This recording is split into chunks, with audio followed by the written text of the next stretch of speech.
રથયાત્રા પૂર્વે એલસીબીનો મોટો ઘા એમ્બ્યુલન્સના બહાને શહેરમાં ઘુસાડાતો વિદેશી દારૂનો જથ્થો ઝડપાયો। ભગવાન શ્રી જગન્નાથજીની રથયાત્રા પૂર્વે ભાવનગર લોકલ ક્રાઇમ બ્રાન્ચે મોટી કાર્યવાહી હાથ ધરી છે।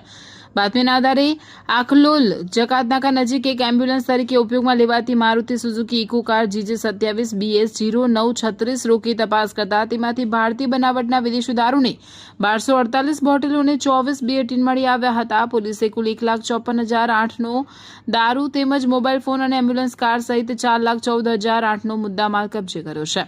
આ કેસમાં કિરણ સહદેવભાઈ મહેતા નામના ડ્રાઈવરની ધરપકડ કરવામાં આવી છે, જ્યારે પ્રહલાદ રાકેશભાઈ રાઠોડ અને પ્રકાશ ફરાર છે, જેમની શોધખોળ શરૂ કરવામાં આવી છે। પોલીસ તપાસમાં સામે આવ્યું છે કે રથયાત્રા પૂર્વે શહેરમાં દારૂ પહોંચાડવા માટે એમ્બ્યુલન્સનો ઉપયોગ કરવામાં આવતો હતો। સમગ્ર મામલે બોર તળાવ પોલીસ સ્ટેશનમાં પ્રોહિબિશન અધિનિયમ હેઠળ ગુનો નોંધી વધુ તપાસ હાથ ધરવામાં આવી છે।